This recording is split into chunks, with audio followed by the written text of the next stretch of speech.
إذا صوموا شهر رمضان وخرجوا إلى عيدهم يقول الله تعالى يا ملائكتي كل أمر يطلب أجره وعباد الذين صاموا شهرهم وخرجوا إلى عيدهم يطلبون أجورهم اشهدوا أن قد غفرت لهم وينادي منادي يا أمة محمد ارجعوا إلى منازلكم قد بدلت سيئاتكم حسنة ويقول الله تعالى يا عبادي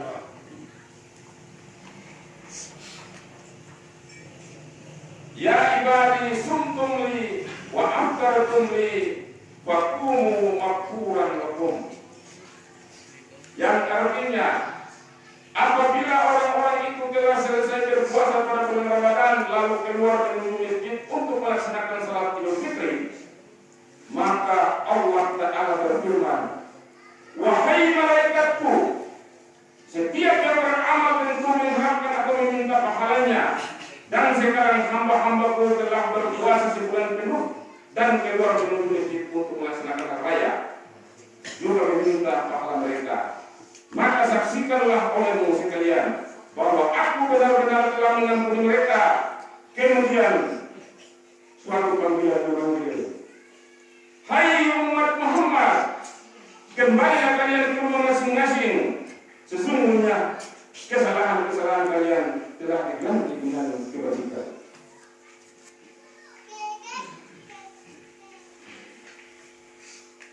Lalu Allah berfirman, wahai hamba-hambaku, kalian telah berpuasa untukku dan berbuka untukku, maka bangkitlah kalian dalam keadaan telah mendapatkan ampunan. Allahu Akbar, Allahu Akbar, Allahu Akbar. Hari Raya Idul Fitri adalah sebagai hari kembalinya kaum muslimin kepada kesucian. Maka pada hari inilah Allah Subhanahu wa Ta'ala telah memerintahkan kepada kita untuk mengeluarkan zakat fitrah, yakni zakat pribadi. Zakat fitrah yang berupa bahan makanan pokok penduduk masing-masing daerah yang telah ditentukan banyaknya dalam Islam. Tentang banyaknya zakat fitrah ini, Ibnu Umar telah meriwayatkan yang berasal dari Rasulullah SAW. Pada Rasulullah SAW zakatul fitri ja'al min tamri atau ja'al min sa'ir al-abdi wal muri wajjatal unsa was-sadirina wal kabirina minal muslimin. Zakat fitrah sebagai penyempurnaan dari puasa Ramadan, yaitu satu sak kurma atau satu sak gandum wajib atas hamba saya, orang yang merdeka, lelaki dan perempuan, besar kecil dari orang-orang. Hadis riwayat Bukhari dan Muslim.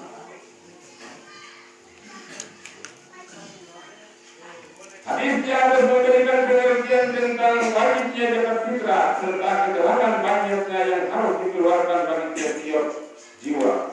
Zakat fitrah merupakan kunci pembuka dan penyempurnaan untuk diterimanya ibadah puasa kita, sebagaimana sabda Rasulullah SAW.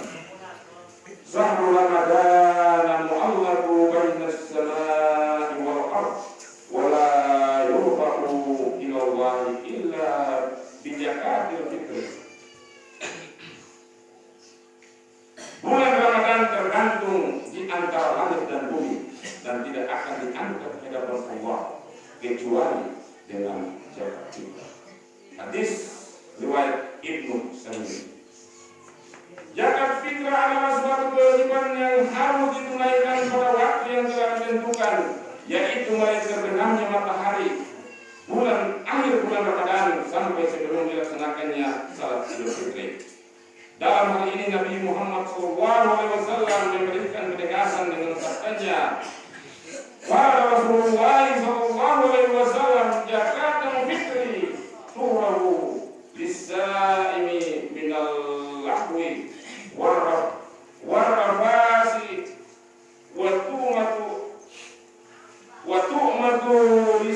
yakni faman addaha qabla salati fahiya zakati maqbulatu wa man addaha ba'da salati fahiya sadaqatu minas sadaqat. Zakat fitrah adalah pembersih bagi orang yang berpuasa dari tingkah laku yang sia-sia dan perbuatan yang kurang baik, sebagai hidangan bagi orang-orang miskin. Maka barang siapa yang menunaikan sebelum salat Id, itulah zakat yang diterima sebagai zakat fitrah.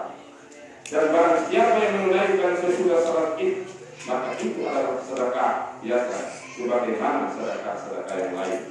Hadis riwayat Abu Daud dan Ibnu Majah. Jamaah salat Idul Fitri yang dimuliakan oleh Allah Subhanahu wa taala. Kita tentunya dari bahwa dengan pertolongan Allah jualah kita semua dapat menyelesaikan kewajiban puasa. Selama Ramadan kita telah diberi kekuatan oleh Allah untuk berpuasa, yang berarti kita semua merasa memperoleh kemenangan, kebaikan, bagaikan prajurit yang baru saja datang dari medan peperangan dengan membawa kemenangan yang tidak mudah. Memang demikianlah, melawan hawa nafsu adalah merupakan jihad, sebagaimana sabda Nabi sallallahu alaihi wasallam.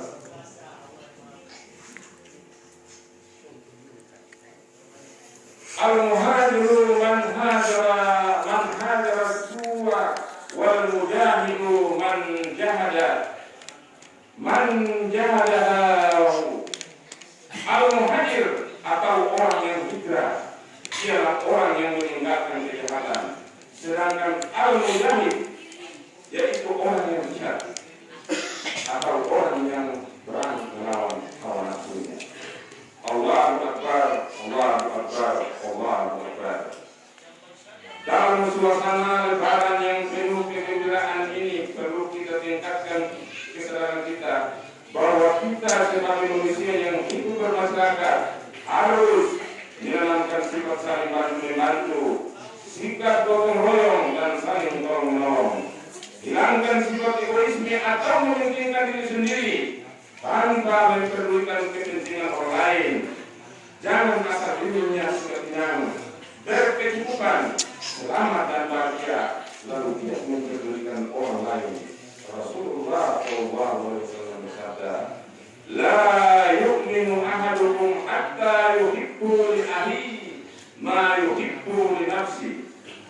Belum sempurna iman seseorang dari kalian hingga dia mencintai untuk saudaranya apa yang dia cintai untuk dirinya.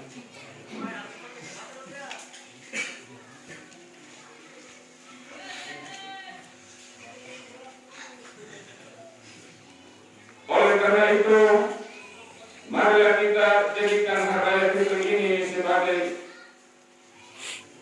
penguat jiwa kita untuk senantiasa waspada menghadapi bujukan-bujukan setan, dan sehubungan dengan itu marilah kita amalkan sabda Rasulullah SAW. Ibtahu yawmal fitri fis sadaqati wa amalil khairi wal birri minas salati wal zakati wa tasbihi wa tahlili fa innahu yawmul ladzi yaghfiru Allah ta'ala fihi dunubakum wa yastahjibu du'anakum wa tanzuru ilaikum birahmati.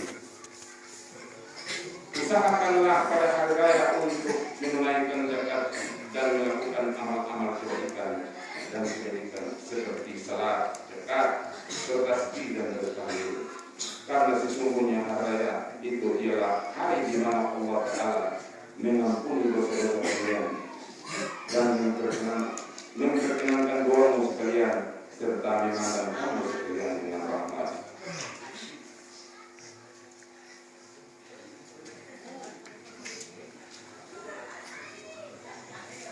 Seiring dengan berlalunya bulan suci Ramadan, banyak pelajaran hukum dan hikmah, banyak dan fadilah yang dapat kita petik untuk menjadikan bekal dalam mengarungi kehidupan yang akan datang. Jika bisa diibaratkan, Ramadan adalah sebuah madrasah 12 jam kali 30 hari, mulai terbitnya fajar hingga terbenamnya matahari. Semua sesuatu yang halal menjadi haram, makan dan minum yang semula halal bagi manusia di sepanjang hari, maka di bulan Ramadan menjadi haram di siang hari. Tapi setelah semua cobaan yang kita lewati, pernahkah kita memperhatikan aspek sosial Ramadan? Semua orang pernah merasakan kenyang, tapi tidak semuanya pernah merasakan lapar. Lihatlah diri kita, bukanlah seringkali kita merasa paling besar, seolah-olah semua manusia kecil dan harus takluk di hadapan kita. Kita berlaku seolah kita adalah Tuhan yang kuasa atas segala keadaan. Tidakkah kita sadar bahwa kita sesungguhnya tidak lain adalah makhluk yang sangat lemah? Maka kepada siapa lagi berharap selain Allah Subhanahu wa Ta'ala yang telah menciptakan kita dan dengan kasih sayang. Allah lah kita beri kesempatan menikmati hidup di dunia milik Allah ini. Maka apa sesungguhnya menahan kita tidak mau melangkah ke masjid? Apakah yang menahan kepala kita sehingga tidak mau menunduk ke tanah terus sujud di hadapan Allah? Apakah yang menahan kita sehingga kaku dan keluh mengucapkan takbir dan zikir tertakbir? Apakah yang menahan kita sehingga sulit menyebut Allah? Dan apakah yang menahan kita sehingga tak mendapatkan surga?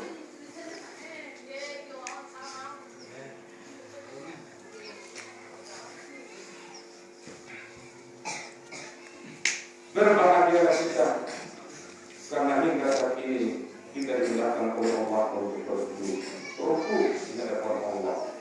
Janganlah karena berarti kita yang menentang Allah menjadikan Allah semakin buruk kepada kita. Janganlah karena kesombongan dan kebodohan kita menjadi sebab terhalangnya kita dari jalan surga dan menghalangi kita mendekati Allah Subhanahu wa Ta'ala. Maka bersyukur kepada Allah atas segala karunia ini. Karunia iman dan Islam, apalah artinya kesenangan besar di dunia, tapi membawa penyesalan berkepanjangan di akhirat kelak.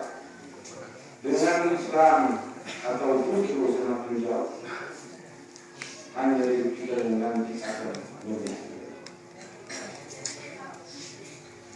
Mari kita rayakan hari kemenangan kita dengan bertafakur dan bermusyawarah atau merenung atau menjadi berbagi atas apa yang telah kita lakukan di masa lalu. Kita mulai kembali hidup kita dengan sesuatu yang bermanfaat bagi masa depan kita. Kita luruskan kembali nilai dan tujuan hidup kita di tengah kerasnya perjuangan yang tengah kita jalani. Mari kita bayangkan kedua orang tua kita, anak-anak kita, istri dan suami kita atau saudara-saudara kita di hari yang fitri ini. Mereka mungkin menunjukkan kehormatannya pada hari yang fitri ini dengan menjadi muslim dan muslimah.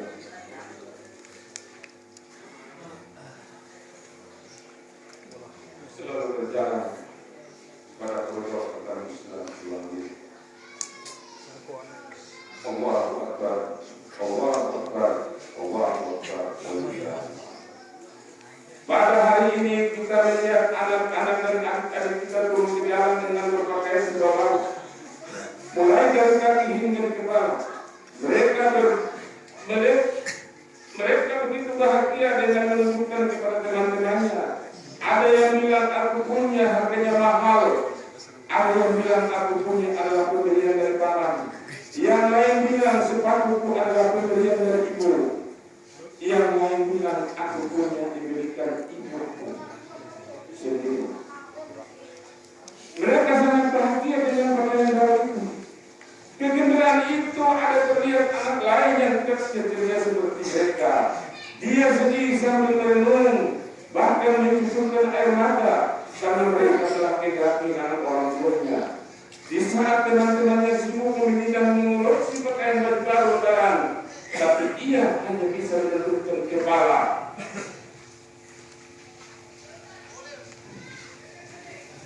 Hanya menundukkan kepala dan mengamuk dengan air mata terjatuh di pipinya. Air mata sedih, air mata bingung kepada siapa akal. Air mata rindu dengan sosok kasih sayang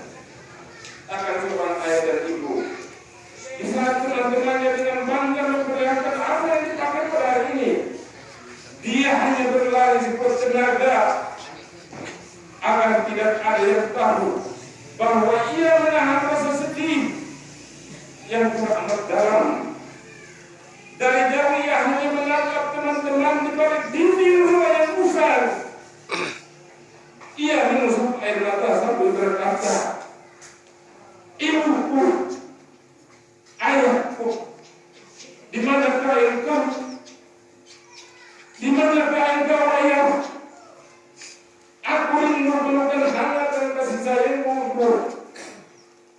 Mengapa ibu tega meninggalkan aku yang belum siap menerima kenyataan ini?" Dengan terseduh-seduh ia berusaha untuk tabah. Ia sadar bahwa ini sudah menjadi suatu takdir dari Allah Subhanahu wa Ta'ala. Ada satu kisah yang dialami oleh Rasulullah SAW. Suatu kali Rasulullah SAW melaksanakan salat Idul Fitri lebih singkat dari biasanya. Bukan karena beliau lupa, apalagi tertidur setelah salat subuh. Beliau berlambat ke tempat berkumpulnya jamaah untuk salat Idul Fitri. Karena beberapa saat menjelang keberangkatannya,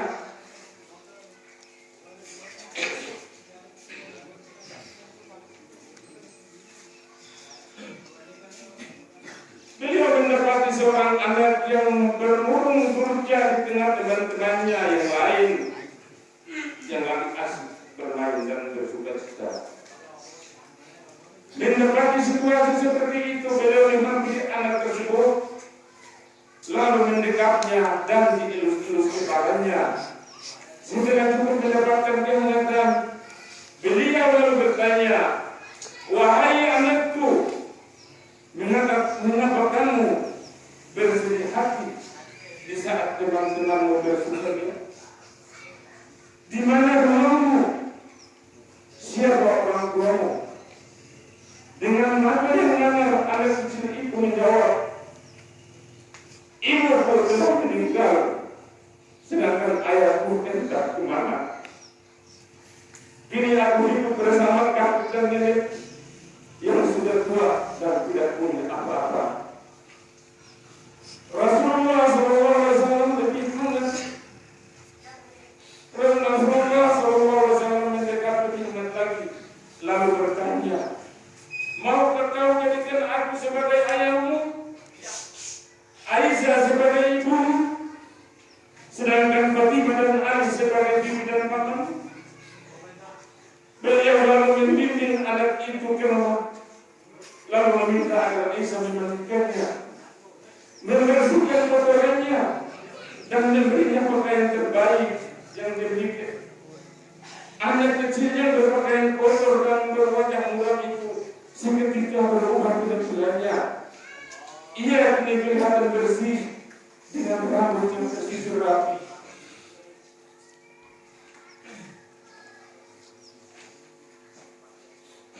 Pakaiannya bagus dan wajahnya berubah menjadi ceria.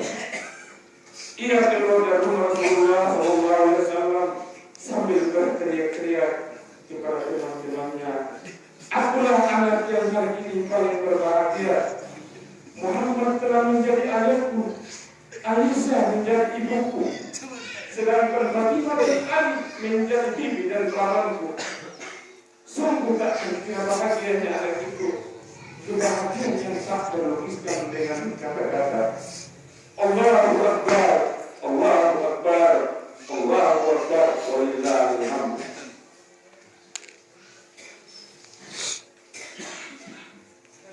Sebelum mengakhiri proposal kali ini, mari kita semua berdoa untuk orang tua kita, baik yang masih hidup atau yang sudah meninggalkan dunia kami.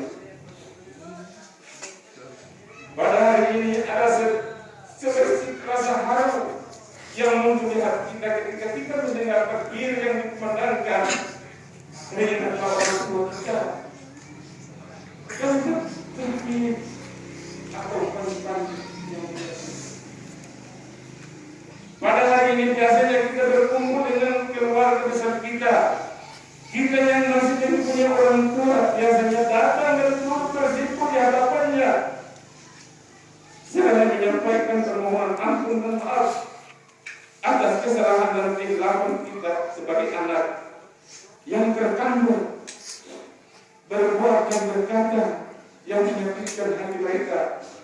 Kita juga mengucapkan terima kasih atas pengorbanan yang selama ini mereka lakukan untuk kita sampai kita menjadi seperti sekarang ini. Terlalu berat perjuangan mereka menyayangi dan mendidik kita sewaktu kita masih kecil untuk kita lupakan. Terlalu besar pengorbanan mereka untuk kita abaikan.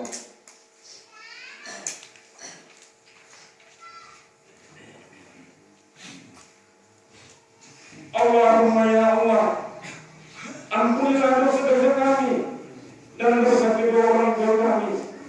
Sayangilah mereka sebagaimana mereka menyayangi kami. Ya Allah, ampuni sebusuk apapun diri kami. Ampuni sekelam apapun masa lalu kami. Ampuni senista apapun aib-aib kami. Tuhan Allah yang Maha mendengar. Ampuni orang tua kami, ya Allah. Ampuni kezaliman kami kepada ibu bapak kami selama ini. Andai kata kedurhakaan kami ini menjadi penggelap dan penghalang rezeki dalam kehidupan kami, ampuni kami. Jadikanlah saat ini Engkau takdirkan kami menjadi anak yang soleh dan saleh yang dapat menjadi cahaya kemuliaan dunia dan akhirat bagi kedua orang tua kami. Ya Allah, selamatkan kedua orang tua kami yang berbuat dosa. Berilah hidayah bagi yang masih tersesat. Pertemukan bagi yang belum pernah berjumpa dengan ibu bapaknya. Ya Rahman, Ya Rahim, lapangkan kubur mereka, Ya Allah, yang telah ada di dalamnya. Ya Allah, cahaya, ringankanlah hisabnya. Jadikanlah mereka ahli surga-Mu, Ya Allah. Tolonglah, Ya Allah, darah dagingnya melekat pada tubuh kami. Ya Rahman, air matanya, keringatnya, jerih payahnya tak pernah kami indahkan dan tinggikan.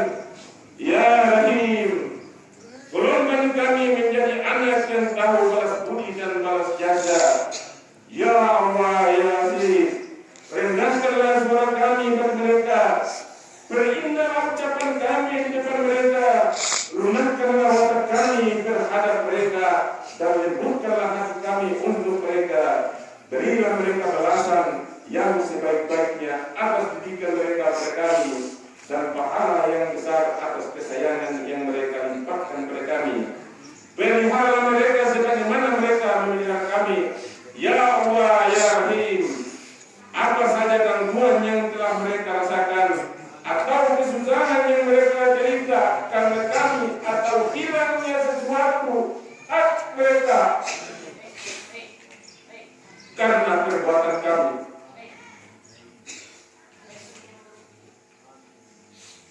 jadikanlah itu semua penyebab rontoknya dosa-dosa mereka, meningginya kedudukan mereka dan bertambahnya pahala kebaikan mereka dengan kekenaan-Mu.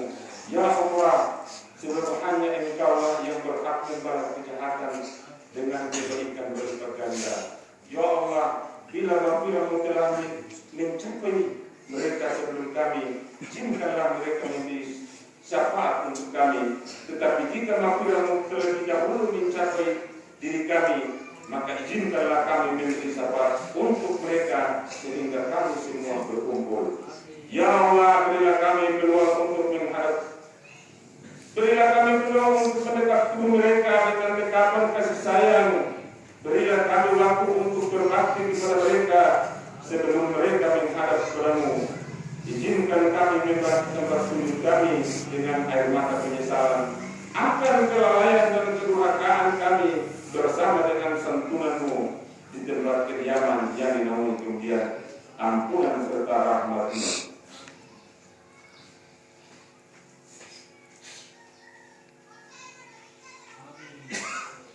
Ya Allah, Ya Tuhan,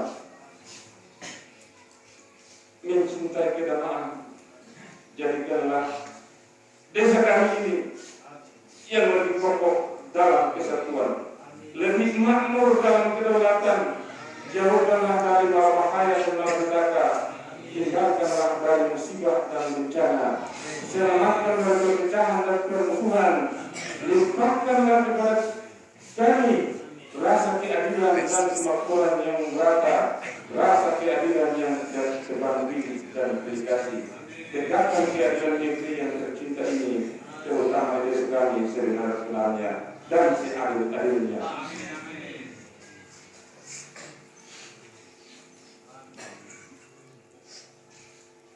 Akhirnya mari kita jadikan momen Idul Fitri ini sebagai langkah awal kita untuk mengimplementasikan nilai-nilai yang terkandung dalam ibadah puasa yang sudah kita kerjakan, terutama dalam upaya memberikan ketakwaan selama 11 bulan ke depan sampai kepada bulan Ramadan yang akan datang.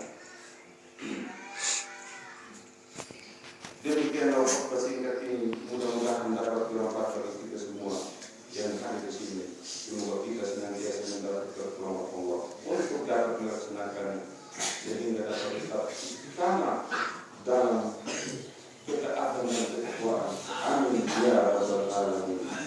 Ya Allah wa iyyakum minal qaidin wa lana wa iyyakum min ummatin ibadis al-muttaqin. Qala ta'ala fil Qur'anil Azim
إلى عجل الدين